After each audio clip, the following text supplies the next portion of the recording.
nós vamos continuar nossas aulas sobre aí patriarcas, né? Essa é a terceira aula e a gente espera que seja proveitoso, né? Porque além da história, de tudo aí, é importante que a gente entenda que as lições bíblicas são para trazer ensinamentos para a nossa vida. Quantas lições bíblicas, né, nós aprendemos aí com Abraão, com Isaac, com Jacó, estilo de vida, como nós devemos viver e como não devemos fazer, e é importante a gente aplicar isso aí. Então, nós temos aí, semana que vem nós teremos conosco o pastor Salles, foi o primeiro pastor da igreja, pastor que realmente começou a igreja, então muito interessante a gente estar aqui todo mundo, né, conhecendo o pastor Salles, e depois nós temos as outras aulas ali, né, está bem claro para vocês se organizarem, né.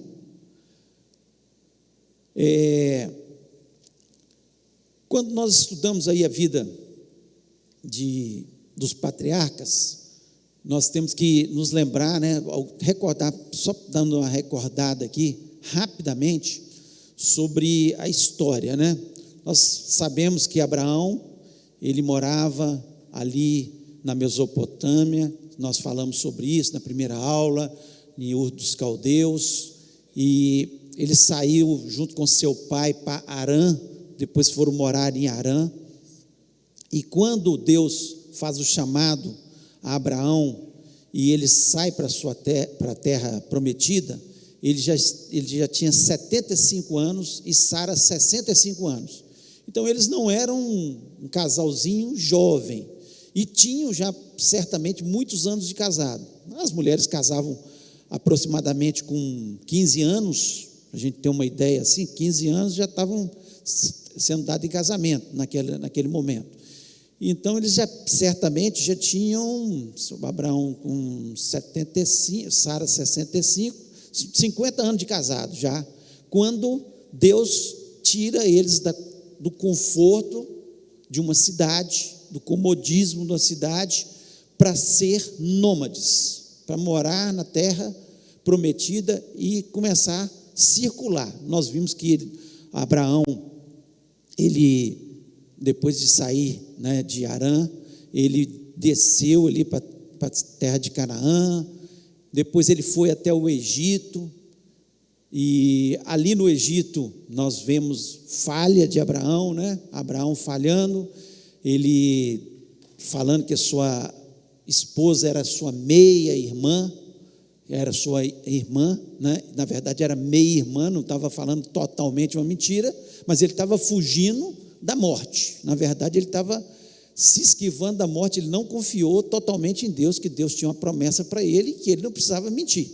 Quando Deus tem uma promessa para a gente pode ficar tranquilo que Deus vai honrar a nossa fé, a nossa vida, aquilo que ele prometeu para a gente.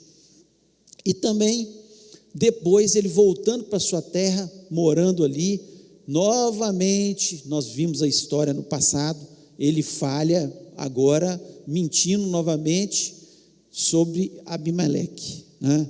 Para Abimeleque, que era o rei ali dos filisteus, e ele diz também que Sara era sua irmã. Deus fala que aparece em sonho para Abimeleque, fala que vai puni-lo, e ele libera Abraão novamente, e Abraão vai viver ali. Sara também não era essa pessoa perfeita, né? Porque ela também não teve fé. Em alguns momentos ela falhou, como por exemplo, Deus tinha uma promessa para ela, filho, né, que daria, e ela, não acreditando naquilo, pega a sua escrava Agar e dá para o seu marido deitar, que era um costume, como foi explicado na última aula aqui pela pastora Jaqueline, era um costume muito comum na época, e a pessoa dava a escrava e aquele filho seria dela. Mas uma coisa que não deu certo, como nós conhecemos a história, porque logo depois Agar se encheu, né, ficou orgulhosa daquilo, eu sou a mulher que deu filho para Abraão. E aí começam as contendas depois, ao ponto deles se separarem, né? Ismael ter que ir para longe, né? Então nós vemos aí, de forma clara. E depois de 112 anos de convivência, Sara vem a falecer. Sara faleceu com 127 anos, né?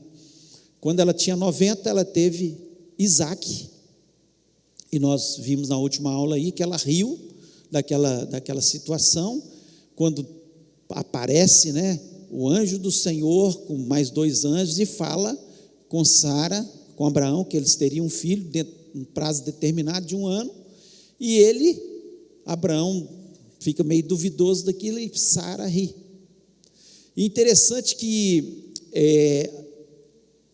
o nome dado por Deus, pelo anjo do Senhor, Isaac, ele será chamado Isaac, né, que significa ela ri, ou sorriso, enfim, mostrando a alegria que esse moço traria, que Isaac traria, que ele seria, né, realmente o filho da promessa, que trouxe tanta alegria, né?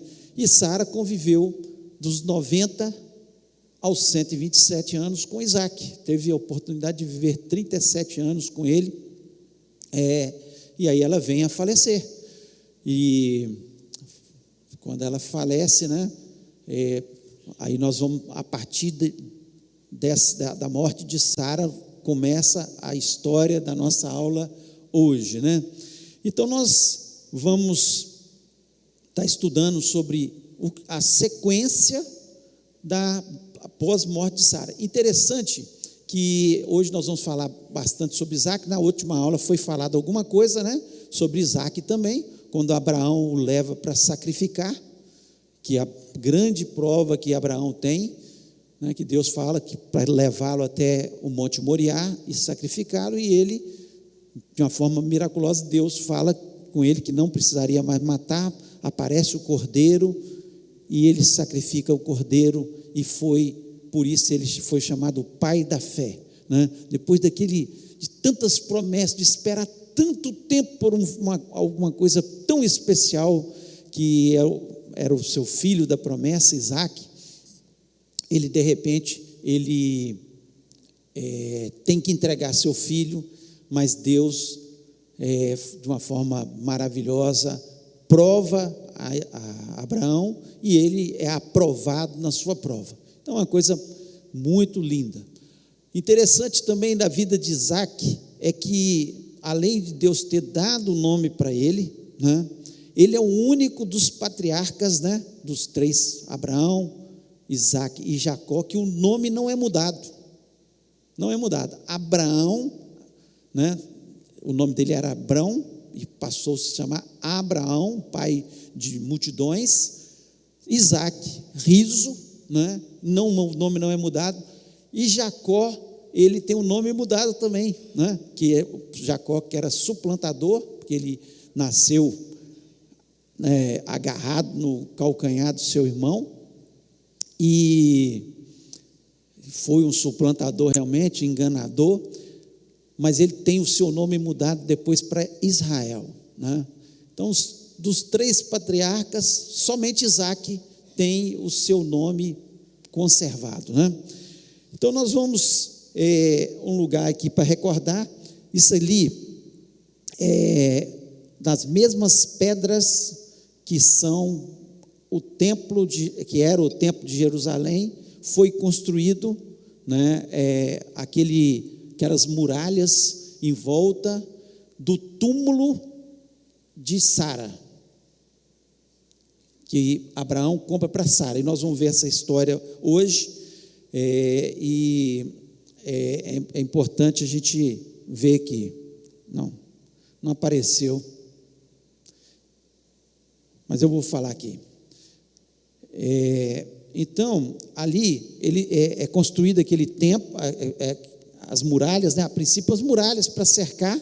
Os bizantinos, né, converteram aquilo em uma igreja, fizeram quando os bizantinos estavam conquistando a Terra Santa, eles converteram aquilo em uma igreja. Depois os muçulmanos transformaram o lugar numa mesquita, depois que eles conquistaram a Terra Santa. As cruzadas fizeram daquilo uma igreja novamente. Cada povo que ia conquistando, ia fazendo daquele local, que fica nas proximidades de Hebrom, né? A terra de Manre, onde Abraão se localizou ali principalmente. E depois os mamelucos, eles transformaram aquilo em uma mesquita novamente, né?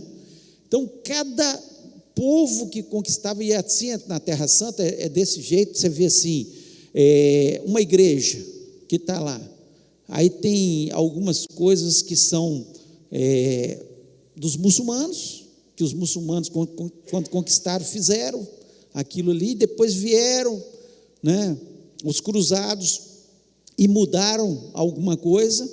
Depois, né, vieram os mamelucos e conquistaram e foram, e assim muita coisa foi transformada. Mas ali é o local onde o túmulo de Abraão, de Sara, de Lia, Jacó, Isaac e Rebeca foram enterrados.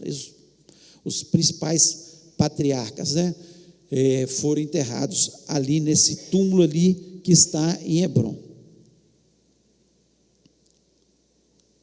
Então nós vamos falar um pouquinho sobre essa questão aí.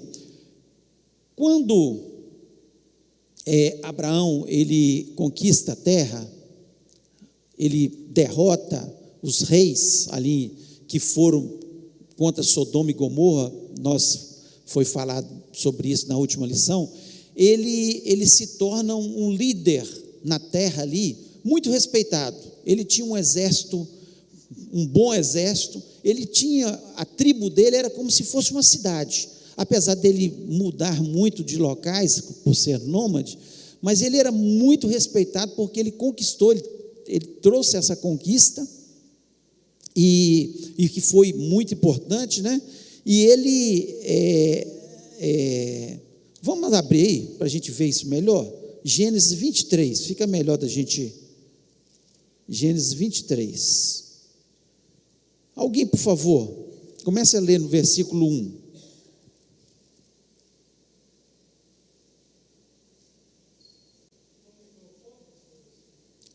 tá, então, tem microfone aí? Não tem não, né? Não, eu vou ler então, enquanto arrumo o microfone, depois vão arrumar o microfone. Tendo Sara vivido 127 anos, morreu em Quiriate Arba, que é Hebrom, na terra de Canaã. Veio Abrão lamentar Sara e chorar por ela. Levantou-se depois Abraão da presença de sua morta e falou aos filhos de Et: sou estrangeiro e morador entre vós, dai-me posse de sepultura convosco, para que eu sepulte a minha morta. Respondeu-lhe os filhos de Et a Abraão, dizendo: ouve-nos, Senhor, tu és príncipe de Deus entre nós, sepulta numa das nossas melhores sepulturas a tua morta, nenhum de nós te vedará a tua sepultura para sepultares a tua morta. Então se levantou Abraão e se inclinou diante do povo da terra, diante dos filhos de Et, e lhes falou, dizendo: se é do vosso agrado que eu sepulte a minha morta, ouvi-me e intercedei por mim junto a Efrom, filho de Zoar, para que ele me dê a caverna de Macpela, que tem no extremo do seu campo, que me dê pelo devido preço em posse de sepultura entre vós. Ora, Efrom o Eteu, sentando-se no meio dos filhos de Et, respondeu a Abraão, ouvindo os filhos de Et a saber, todos os que entravam pela porta da sua cidade: de modo nenhum, meu senhor, ouve-me, dou-te o campo e também a caverna que nele está, na presença dos filhos do meu povo te dou, sepulta a tua morta. Então se inclinou Abraão diante do povo da terra e falou a Efrom na presença do povo da terra, dizendo: mas se concordas, ouve-me, peste, darei o preço do campo, toma-o de mim e sepultarei ali a minha morta. Respondeu-lhe Efrom: meu senhor, ouve-me, um terreno que vale 400 ciclos de prata, que é isso entre mim e ti? Sepulta ali a tua morta. Tendo Abraão ouvido isso a Efrom, pesou-lhe a prata de que lhe falara diante dos filhos de Et, 400 ciclos de prata, moeda corrente entre os mercadores. Então nós vemos aqui que o texto falando, Sara morre, Abraão se preocupa em ter um local. Ele já não considerava, normalmente as pessoas que morriam retornavam para sua cidade natal para ser enterrada. Então ele já não considerava Ur dos Caldeus mais sua cidade natal, porque ali era a sua nação, a nação que Deus chamou Abraão para que fosse formada a nação dos hebreus.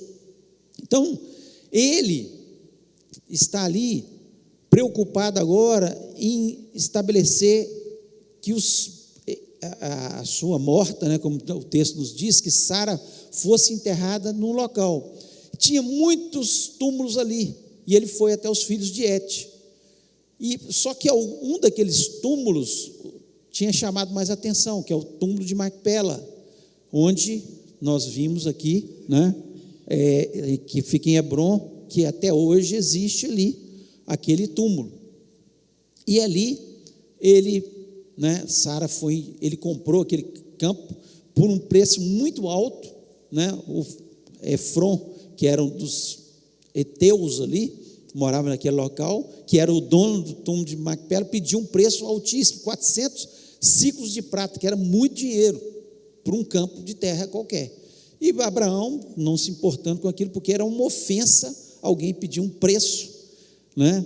Ele podia até barganhar, porque normalmente as pessoas barganhavam, pediam um preço e o cara oferecia metade daquilo que é o costume até hoje daquela região, né? A barganha, eles costumam barganhar.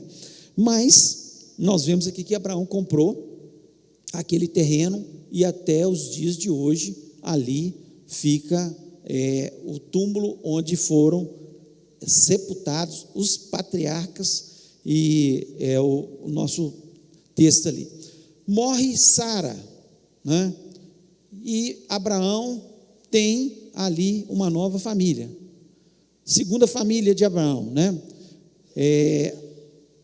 Você abre aí no capítulo 25, 1, e alguém, por favor, leia a partir do versículo 1. Está com o microfone? Está com o microfone aqui.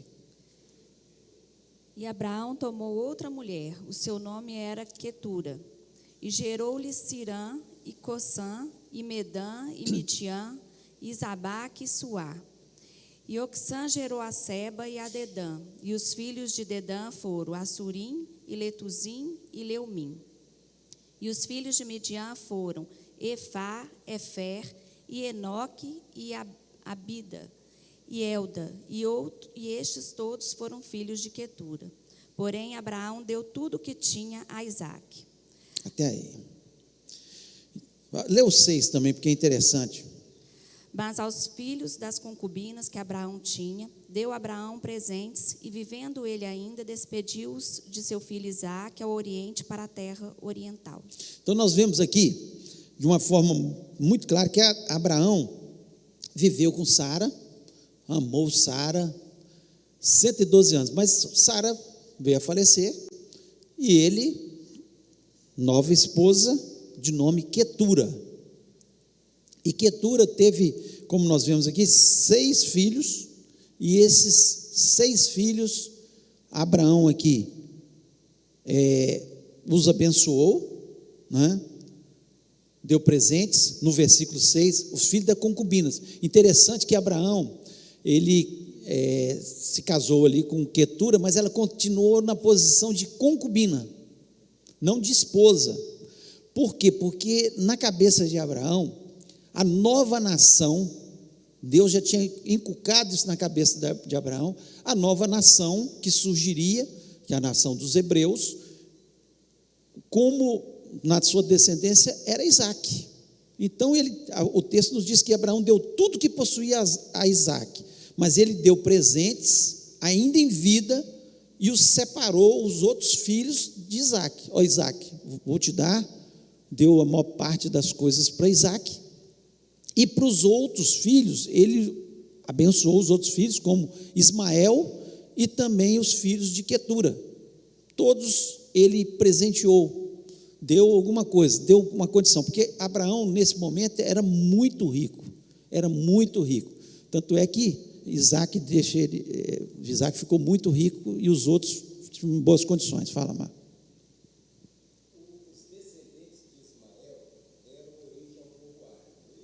Sim.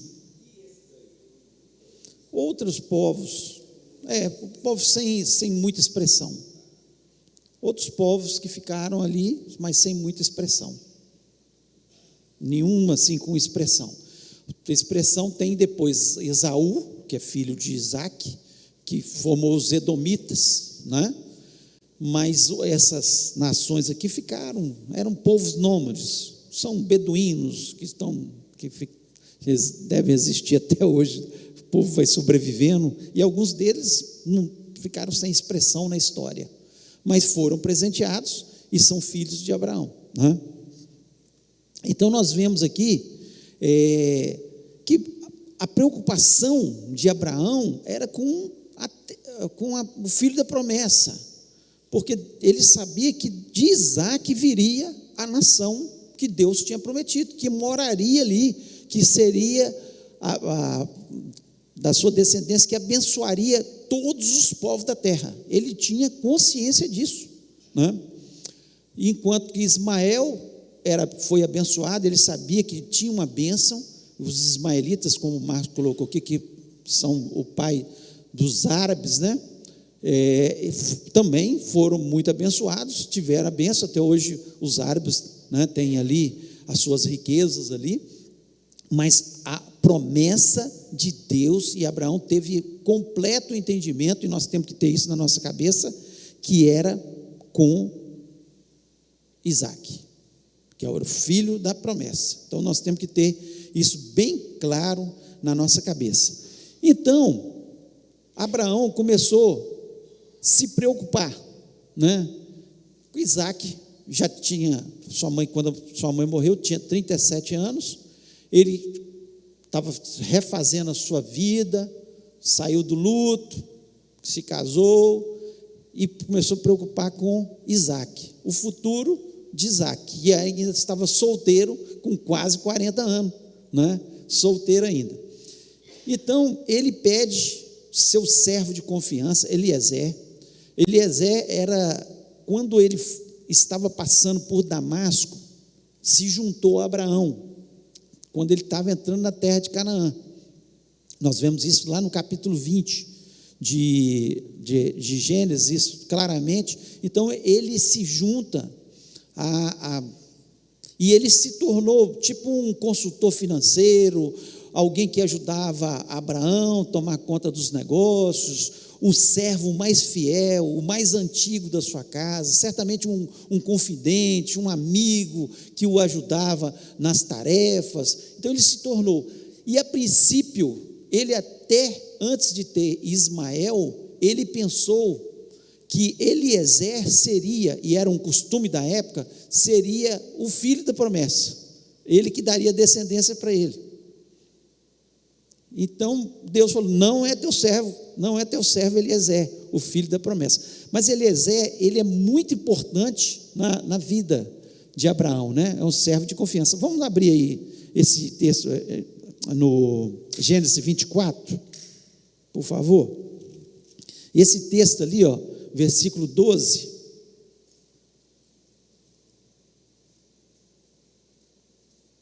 E disse: ó Senhor, Deus do meu senhor Abraão, dá-me hoje um bom encontro e faz beneficência ao meu senhor Abraão. Só até aí, pastor? Só até aí.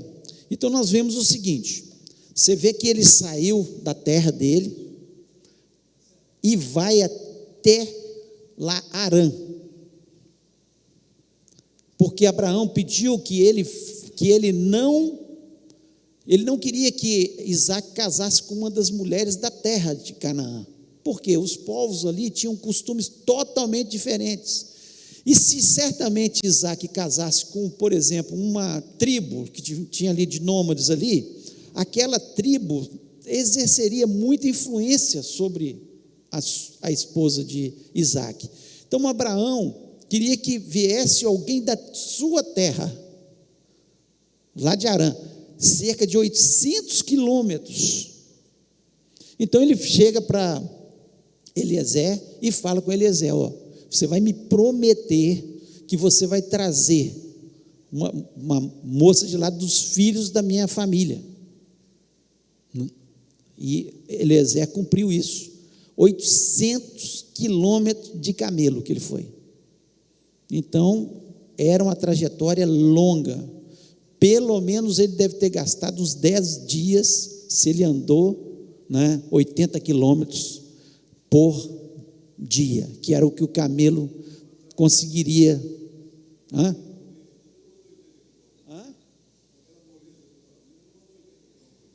Não, mas pode até andar.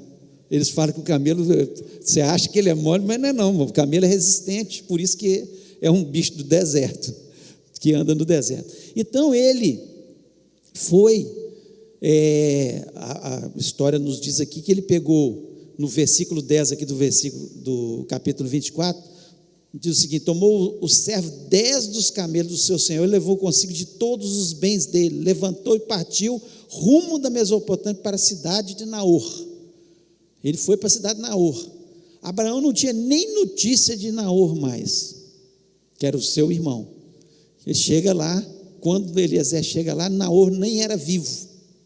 Então, você vê como que as notícias hoje trazem tanto pânico. Antigamente, os irmãos ficavam 800 quilômetros, morria lá, nem ficava sabendo, nem ficou sabendo da morte do irmão. Mandou lá para a terra dele, lá de Naor. E chegando lá, Abraão, a princípio, fala com Eliezer, que Eliezer pergunta: e se eu não achar nenhuma mulher, se ela não quiser vir da sua parentela, eu pego Isaque e levo até lá? Abraão falou: de jeito nenhum, porque a terra nossa é aqui, a terra da promessa é aqui. Ele tinha confiança naquilo que Deus tinha falado, e ele acreditou fielmente naquilo. Então ele vai, manda Eliezer leva presentes, e Eliezer, chegando lá na terra, ele começa, pensa bem, sem endereço, sem CEP, sem telefone, sem nada, como é que encontra? Ele chega: Deus tem misericórdia. Eliezer faz uma oração: me ajuda, e faz uma prova com Deus, né? Ele ficou perto de um poço, onde normalmente as mulheres que iam buscar água, né, para suas casas e tudo mais, e ele fica perto do poço ali, e fica observando, e de repente chega a Rebeca, uma moça bonita, chega, e ele pede água, Eliezer pede água, e ele faz uma prova com Deus, uma prova visando não só a beleza física de Rebeca, porque a beleza física de Rebeca ela era uma mulher bonita, segundo a Bíblia nos mostra isso de forma bem clara, mas ele faz uma prova da integridade, da hospitalidade, do jeito de ser de Rebeca. Então ele pede água, e ela prontamente dá água para ele, e ainda dá água para os camelos dele, 10 camelos. O camelo ele toma em 3 minutos até 180 litros. 180 litros. Você pensa bem, você tirar do poço para dar água para camelo, vamos dizer que seja 100 litros, 10 camelos, 1000 litros. O negócio que eles usavam para tirar normalmente tinha 20 litros do poço. Quantas vezes essa Rebequinha teve que enfiar no poço, tirar água?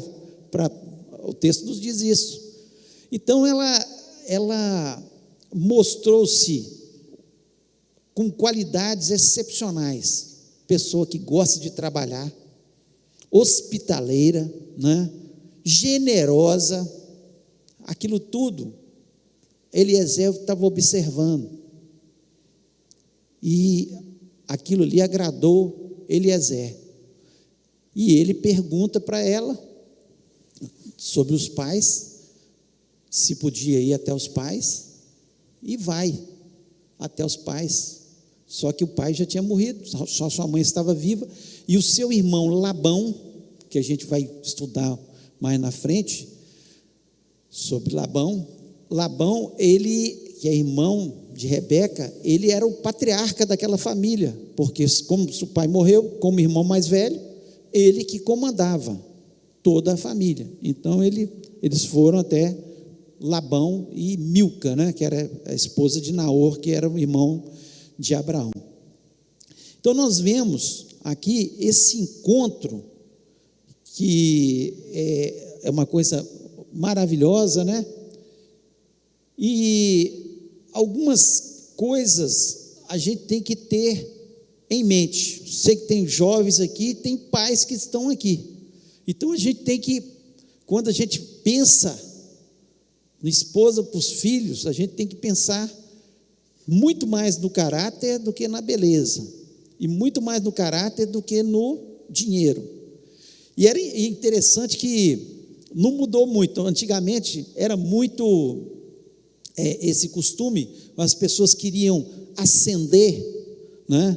E famílias que tinham filhas bonitas, era mais fácil de ascender, porque os homens olhavam para a moça bonita, e às vezes eram pessoas de um poder aquisitivo melhor, mais poderosos, e automaticamente se casavam com aquelas moças. Então os pais que tinham filhas bonitas, eles ficavam de olho para ascender na vida, porque automaticamente a família toda ia ascender junto com a moça, que ela cresceu, foi para uma família mais poderosa, que tinha mais dinheiro, que tinha mais poder, e era costume da época, e também nossa. Então, algumas coisas são importantes.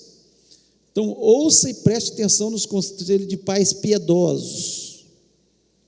Então, nós temos que, os pais que estão aqui, já foram filhos também, muitos falaram assim: se eu tivesse ouvido melhor meu pai, eu tinha me casado melhor, né? Eu espero que você ore para que melhore, se não se o casamento não tem sido tão bom, porque a gente tem que orar para que as pessoas melhorem, o caráter melhore, mas os jovens que estão aqui têm que ter atenção. Isso por quê? Porque os pais piedosos, nem sempre os pais piedosos vão dar a opinião correta. É lógico que a gente tem que ter o nosso critério, né? Mesmo quando jovens, temos que ter os nossos critérios, mas normalmente vão acertar muito mais. Quando pai e mãe olha assim e fala: não gostei dessa moça, eu não gostei desse rapaz, você pode saber que 99% não vai dar certo. Pode ser um ciúminho do pai, da mãe ali e tal, mas 99% não vai dar certo. Então, é importante isso aí. E Abraão, como um pai piedoso e que queria o melhor para o seu filho, por isso que ele pensou numa esposa fora, porque ela viria sem os costumes da região e teria que se adaptar aos costumes e aquilo que ele tinha aprendido de Deus já, e que já tinha ensinado para Isaac, que era um novo povo, um povo diferente, um povo chamado por Deus, um povo que tinha que ter um outro tipo de moral, um povo que tinha que ter um outro tipo de costume, de servir a Deus, de ouvir a Deus, de orar a Deus, né? De entender o que Deus queria para eles. Assegure-se de tudo, seja imerso em muita oração. Foi o que Eliezer fez. Quando ele chegou ali, a primeira coisa que ele falou: Deus, estou perdido aqui nessa terra, cheguei na terra, só que me mostra, me dá um sinal, né? Então tudo, né? Casamento, os pais devem orar pelos filhos, para que se casem bem. Às vezes a pessoa pensa que na fase adulta, desde pequena, a gente tem que orar: Senhor, separa uma moça boa, separa um moço bom, porque casamento, você casar bem, é fundamental para a gente. Você ter uma companheira de verdade, ou um companheiro de verdade, pessoas que vão estar junto de verdade, faz toda a diferença na nossa vida, faz toda a nossa vida. Então tudo tem que ser debaixo de oração, pedir a Deus orientação, né? Procure qualidades que revelam caráter verdadeiro, né? Não uma pessoa que simule, finja. Quando Eliezer pede, fala assim, vou pedir água para ela, e ela vem, não dá água só para ele, mas dá água para os camelos, né? Ela demonstra um caráter, uma pessoa generosa, hospitaleira, uma pessoa. Agora, é lógico que Eliezer, ele não foi só na onda da primeira impressão, porque às vezes a pessoa na primeira impressão engana, né? Ele falou assim, cadê sua família? Ele foi conhecer a família lá, e a família é importante? Claro que é importante. Quando a gente olha a família de uma pessoa, uma família boa, todo mundo bom caráter, todo mundo gente do bem, que está querendo fazer o bem, isso aí tem grandes chances da pessoa seguir isso aí. Como a pessoa trata o pai, como a pessoa trata a mãe, são coisas que são importantes na observação, e nós como pais, e aí os jovens que estão aqui, tem que observar, para não entrar numa fria, porque às vezes vai só pela beleza, e aí se dá mal depois. Então aqui não, Eliezer ele se preocupou com aquilo ali, orou, depois ele olhou as qualidades, ele falou, vamos lá conhecer a sua família, olha que coisa importante, né? Verifique se existe interesse mútuo nas coisas espirituais, é importantíssimo isso, né? Se a pessoa se importa com as mesmas coisas que a gente importa espiritualmente, por isso que foi buscar lá, porque lá em Canaã, os deuses eram outros, os costumes do povo é outro, não, vou trazer de lá, que ela vem e vai se adaptar, mesmo que não seja uma pessoa que tem os mesmos interesses, mas vai se adaptar aos nossos interesses, familiares, né? Então são coisas importantíssimas que nós vemos aqui, e que a gente tem que estar atentos para a nossa vida, para que a gente não entre em fria e não deixe os nossos filhos, que são bens preciosos para isso. Então nunca olhe se a pessoa tem dinheiro, se é bonita, isso tudo, se juntar com tudo isso é melhor ainda, mas se não tiver jeito, olhe o caráter, porque o caráter é muito mais importante. Fala, Marcelo.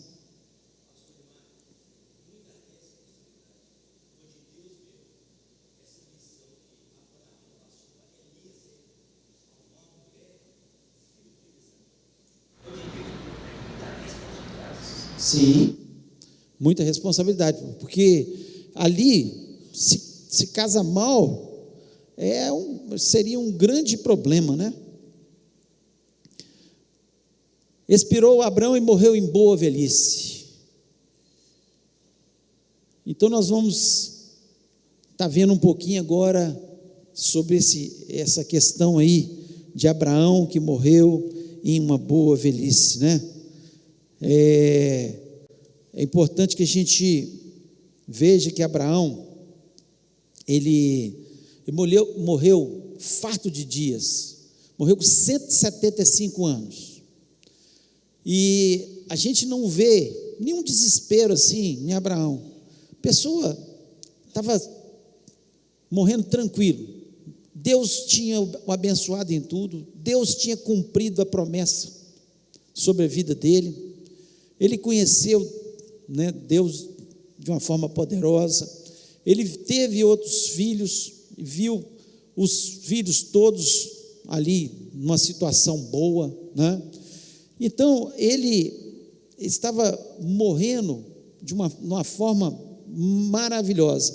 Agora, algumas coisas a gente vê de Abraão, que são esses pontos que eu quero falar, que são importantes, que são assim, mais do que a história de Abraão, mais do que a história de Jacó, mais do que a morte, né, acontecendo de Abraão, ou a Isaac assumindo o seu lugar, o importante é algumas coisas que Abraão nos ensina na sua jornada, né, que são importantes demais.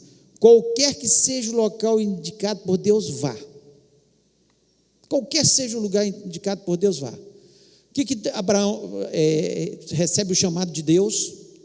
Olha, eu vou te mandar para uma terra, você vai sair do meio da sua parentela, da sua cidade, você vai sair, ir para um lugar que eu vou te mostrar ainda. E Abraão foi. Pensa você recebe hoje, você está aqui no seu conforto, no seu emprego, na sua cidade, tranquilo, vivendo no meio dos seus amigos, gosta da igreja, gosta do lugar onde você está, e Deus chega para você e fala: olha, eu quero que você vá para a África, morar na África. Meu Deus, meu coração chega a doer. Senhor, tem misericórdia. Com coronavírus. Vá para a África. E aí? É fácil? Porque a gente olha a história, Abraão foi para lá e não sei o quê, não via essa dificuldade. Gente, ele foi ser nômade, ele morava numa cidade confortável, uma das mais modernas da época, né? Ele sai da Mesopotâmia, que tinha uma cultura, o berço da civilização, a escrita foi inventada ali, e tantas coisas, né? Uma civilização, e de repente ele vai morar num lugar com muita precariedade. Só que o lugar onde ele foi mais feliz, você pode ter certeza que foi ali, vivendo como nômade. Porque se Deus manda a gente para algum lugar, você pode ter convicção no seu coração que é o melhor lugar. É o melhor lugar para a gente estar. Então, aqui no capítulo 25, por favor. Quem está com o microfone, leia do versículo 7. Estes, pois, são os dias dos anos da vida de Abraão, que viveu 175 anos. Pode continuar até? Pode continuar. E Abraão expirou e morreu em boa velhice, velho e farto de dias, e foi congregado ao seu povo. E sepultaram-no Isaque e Ismael, seus filhos, na cova de Macpela, no campo de Efron, filho de Zoar, Eteu, que estava em frente de Manré. O campo de Abraão comparara aos filhos de Eté. Ali está sepultado Abraão e Sara, sua mulher. E aconteceu, depois da morte de Abraão, que Deus abençoou a Isaque, seu filho, e habitava Isaque junto ao poço Laai-Roi. Até aí. Então nós vemos aqui, morreu 175 anos, farto de dias, boa velhice, foi reunido ao seu povo, os filhos ali o enterraram, estavam ali em harmonia para o enterrar. Então ele estava, então qualquer que seja o lugar indicado por Deus, vá. Se Deus te falar, é esse o local. Tem gente que muda de cidade sem perguntar a Deus, muda de emprego sem perguntar a Deus, casa sem perguntar a Deus, faz as coisas sem perguntar a Deus. Espere a indicação de Deus, fala: Senhor, me instrui, eu quero que o Senhor me mostre, porque o melhor lugar para estar é no centro da vontade de Deus.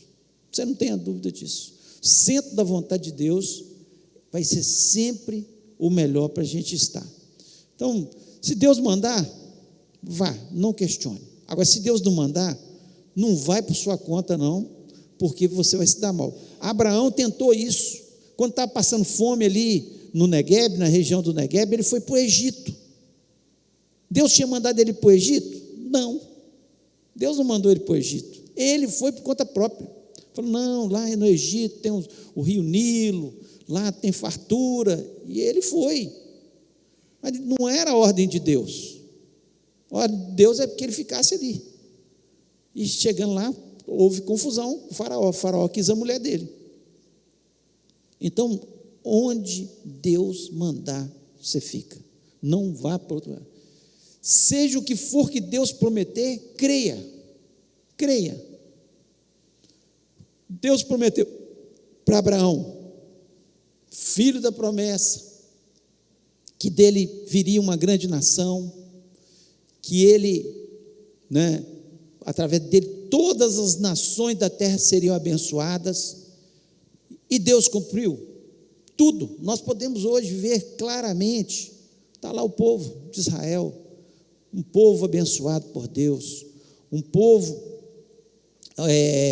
onde Deus tem feito prosperar, é o relógio da humanidade. Nós estamos olhando para Israel, para tudo que vai acontecer. Nós falamos na primeira aula aqui, tanto de invenções, quando você olha, judeu, povo rico, dono dos maiores bancos, judeu, maiores lojas, redes de lojas, judeu, as invenções, falei aqui do Waze, GPS, judeu, os primeiros drones, judeu, eles estão, então a bênção de Deus vem sobre eles. Eles não produzem 1 centímetro de diamante, 1 centímetro na terra deles lá, nada de diamante. Qual é o povo detentor da maior quantidade de diamantes do mundo? Judeu, tá? Os diamantes do mundo estão na mão deles. Então, a riqueza, a bênção que prometeu, então, seja o que for que Deus prometer, creia. Deus tem promessas para a gente? Creia nas promessas de Deus sobre a sua vida. O nosso problema é que nós duvidamos do que a palavra de Deus diz sobre nós, o que somos. A palavra de Deus diz que nós somos filhos de Deus, e às vezes a gente não se comporta como filho de Deus, a gente não se comporta como filho de Deus, e a gente precisa se comportar como filho de Deus. É importante que isso, seja uma realidade da nossa vida, e nós temos que viver da forma que Deus gostaria que a gente vivesse. Então, às vezes a gente faz tanta coisa que você tem certeza que Deus não gostaria que você estivesse fazendo. Quantas horas a gente gasta em oração? Quantas horas a gente gasta lendo a Bíblia? Quantas horas a gente está preocupado com as coisas de Deus e deixa as outras coisas de lado? Então, você pode ter certeza, se Deus tem uma promessa sobre a sua vida, creia, e as promessas de Deus estão aqui na sua palavra, basta a gente crer. Sou filho de Deus, Deus tem planos na minha vida. Isso, infelizmente, nós não inculcamos os nossos filhos como o judeu inculca. O judeu, ele é inculcado na mente dele. Você vai no Museu do Holocausto, lá em Israel, lá em Jerusalém, então, o que eles estão ali, a mensagem que eles estão passando no Museu do Holocausto? Está passando para o povo judeu que eles não vão desistir, vão guerrear até o final, que se outros povos se levantarem querendo tirar eles da terra deles, eles não vão sair de jeito nenhum. A mensagem é essa: as crianças vão naquele museu, desde pequenas, e vendo as cenas do que aconteceu com o povo judeu por não estar na terra prometida. O holocausto, o que aconteceu, a morte, as pessoas magérrimas, as pessoas mortas, as pessoas sendo submetidas a experiências terríveis, está tudo lá. Como foi que eles fizeram com eles? Foram aos pouquinhos, não tem problema, dá só essa parte aqui, senão vocês só vão ter que ir para o gueto. Daqui a pouco, não, gueto não, uma turma vai ter que sair daqui para outro lugar, levando para as câmaras de gás e tantas coisas mais.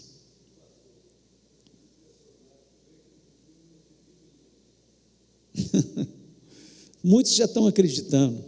Eles acreditam que ele foi um grande profeta, não acreditam que ele é o Messias, porque eles esperam o Messias de outra forma, né?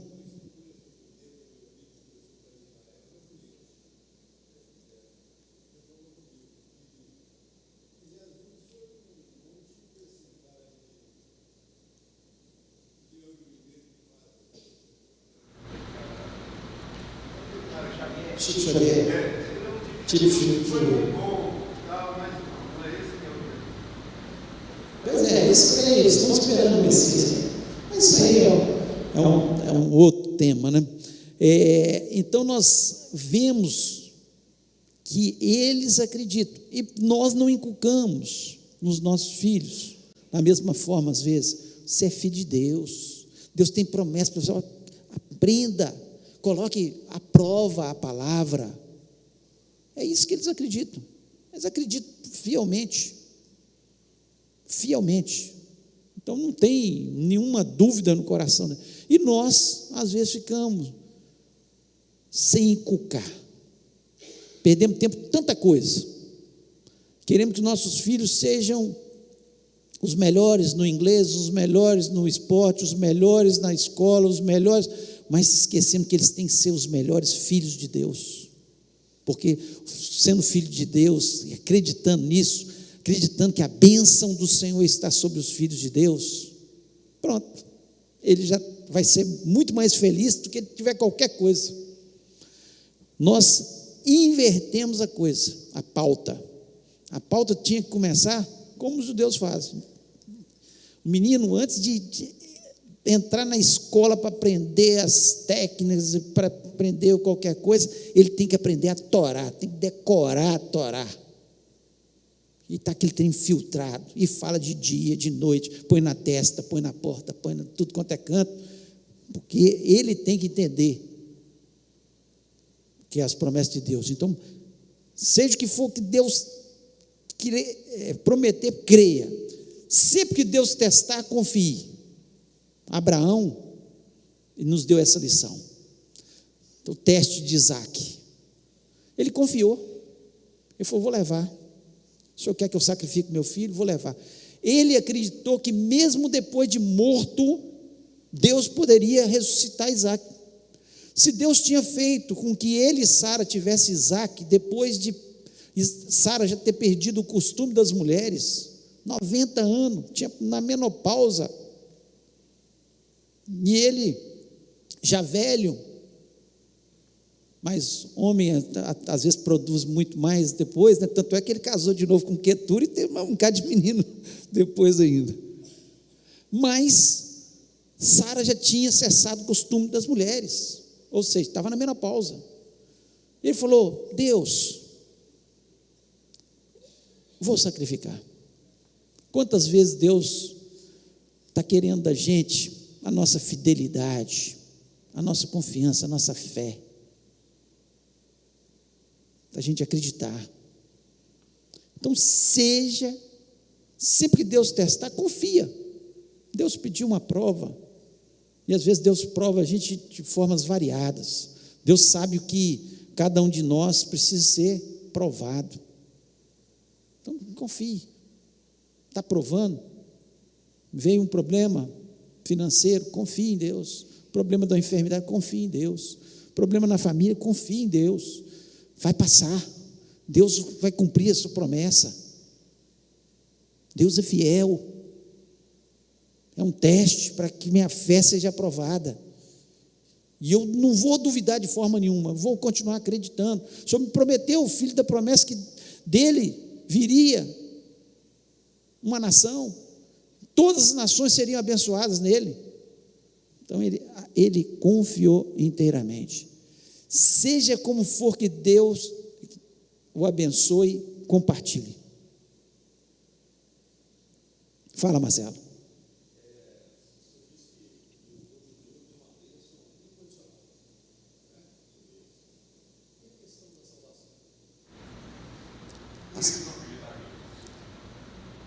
A salvação, nós acreditamos, a Bíblia nos diz que Jesus é o único caminho que conduz à salvação. É o único caminho que conduz à salvação. Eles estão olhando para o Messias, eles acreditam no Messias, eles servem a Deus olhando para o Messias. Então vai ser um problema deles com Deus, não cabe a gente julgar, entendeu? Agora, todos eles podem ter a salvação de graça sem cumprir toda a lei. Agora, se ele diz que ele é servo de Deus e que ele cumpre a lei, ele tem que cumprir a lei. Ele tem que cumprir. Agora, se ele tiver, eu sou judeu, só achando que por ser judeu está salvo, não está salvo. Né? Porque como o judeu era salvo no passado, e eles foram o povo da aliança de Deus que mostrou, porque eles estavam olhando para o Messias que viria. Tanto é que os sacrifícios que existiam para a purificação dos pecados, sacrifícios lá dos cordeiros, eram simbologia, tipologia do Messias que viria para sacrificar por nós um dia. Entendido? Então, a forma melhor é a graça de Jesus. Eu entrego meu coração a Jesus, eu creio nisso, o sangue de Jesus me purifica de todo pecado. Agora, se ele seguir o judaísmo lá perfeitamente e fizer os sacrifícios e tudo mais, olhando para o Messias, mesmo ele não acreditando em Jesus, é um problema deles com Deus. Não vamos falar que está salvo, não é salvo, mas ele está olhando para o Messias. Agora, só por ser judeu, eu sou judeu, mas não segue nada do judaísmo, não faz nada,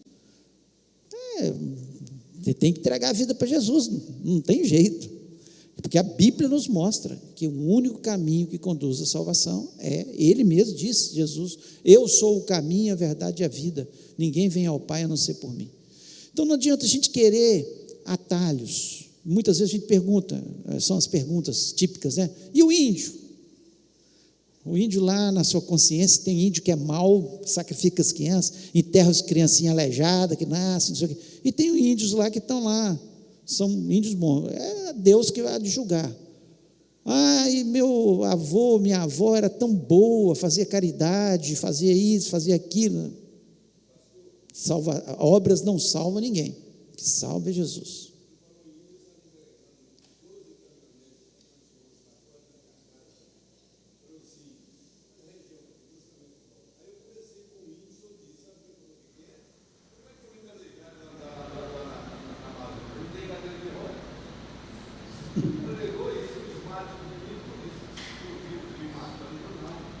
Não, tem jeito de sobreviver, só ficar dentro da tribo e os outros ajudarem. Isso aí não, ele não vai conseguir, carrega, um carrega o outro, se fosse bom, seja como for que Deus o abençoe, compartilhe. Então nós vemos Abraão, ele foi um homem generoso, foi generoso com seus filhos, mesmo Isaac sendo filho da promessa, ele presenteou todos os seus filhos com riqueza, foi generoso ao livrar, Ló da prisão. Ele tinha sido preso pelos 4 reis que tinham dominado aquela região, e foi lá, salvou, foi generoso, sempre em relação a Deus, trazendo seu dízimo até Melquisedeque, dando exemplo para a gente. Foi generoso com Ló, quando eles foram dividir, falou assim: Ló, escolhe para onde você quer ir, eu vou para o outro lugar, você vai para um lado, eu vou para o outro, para acabar com essa confusão. Então, generoso, compartilhava, coração bom. E a gente, qual o problema nosso? Das pessoas egoístas, das pessoas avarentas, é que elas acham que vai acabar se elas derem para os outros. E a palavra de Deus nos mostra que não é assim. Não é assim. Aquele que dizima, aquele que ajuda o próximo, Deus o abençoa. Deus tem compromisso. A palavra de Deus diz que a alma generosa prosperará. É assim que diz a palavra de Deus, Aquele que se compadece do pobre, Deus o abençoará. Então, é promessa de Deus, está na palavra de Deus.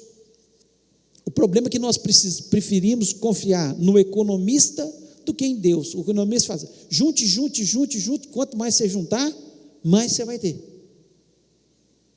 E a palavra de Deus nos diz que você ensina, a palavra de Deus ensina a gente até juntar um pouco, José fez isso lá no Egito. Ele pegou parte da produção e guardou.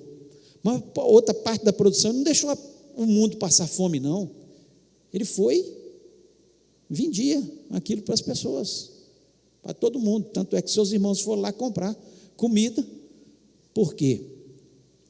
Nós temos que entender que, assim como Abraão foi generoso, Deus o abençoou, porque ele sempre estava disposto a ceder, a compartilhar, coração ser bom. Então, nós vemos que da descendência, para a gente terminar aqui, por favor, abra em Gênesis 25.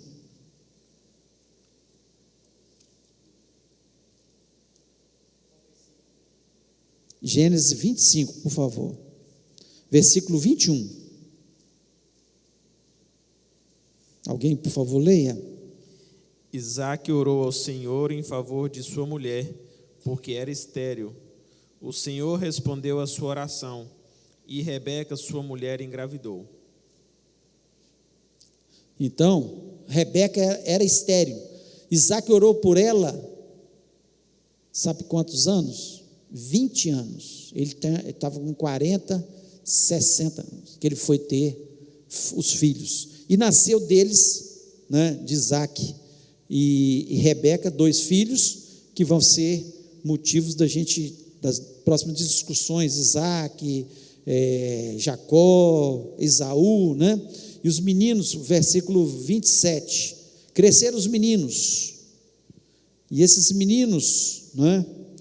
O 23 primeiro, respondeu-lhe o Senhor: 2 nações há no teu ventre, 2 povos nascidos de ti se dividirão, um povo será mais forte que o outro, e o mais velho servirá ao mais moço, já profetizando para Rebeca, que Jacó seria mais poderoso, seria maior do que o primogênito, e não era o costume, o primogênito é que tinha direito a mais da metade da herança, ele era o líder tribal, ele era normalmente o sacerdote, aquele que dirigia as reuniões religiosas. O primogênito, ele tinha uma série de vantagens acerca disso, dos outros filhos, né? E nós vemos aqui que houve um conflito entre Jacó e Esaú, desde o ventre eles brigavam, e que continua depois, e que depois eles se tornam povos que também têm conflito. E uma coisa que chama atenção, que é a preferência, o favoritismo de Isaque por Esaú e de Rebeca por Jacó. E é uma coisa perigosíssima entre nós, filhos favoritos. A gente tem que tomar muito cuidado. Tem filhos que são mais carinhosos, que chegam mais na gente, isso aí não tem jeito, é da pessoa, do temperamento da pessoa, né? E Jacó era assim, mais carinhoso, etc. tal, e por isso Rebeca, ele era o favoritinho dela. E Isaque gostava muito das caças de Esaú. Esaú era um caçador valente e etc, tal, ia para o meio do mato, caçava e trazia as caças, e por isso Isaque tinha preferência por Esaú. Isso criou um grande problema, né? Um grande problema entre os irmãos, desde o ventre, e depois mais velhos também, tiveram que se dividir. Jacó teve que ir para longe, voltar lá para a terra da sua mãe Rebeca, de onde ela saiu, separou, não viu nem sua mãe depois morrer, em função dessas coisas. Então a gente tem que tomar muito cuidado com a questão do favoritismo dentro do lar. Não se mostre dessa forma.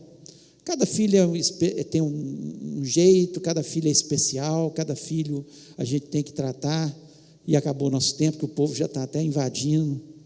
Tinha tanto tema para a gente falar, mas a gente vai tentando, durante as aulas aí, voltar em um tema ou outro. Vamos orar? Feche os olhos.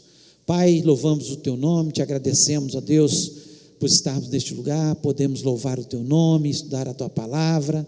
Ó Deus, que o Senhor continue falando ao nosso coração, que esses temas, ó Pai, não sejam só historinhas, ó Pai, mas que sejam temas que nos levem a pensar. Senhor, por que o Senhor abençoa esse povo? Qual a diferença? Que características desse povo nós temos que lembrar e ter? Ó Deus, e que o Senhor nos abençoe, Pai. Te peço isso em nome de Jesus. Amém. Amém. Deus abençoe a sua vida.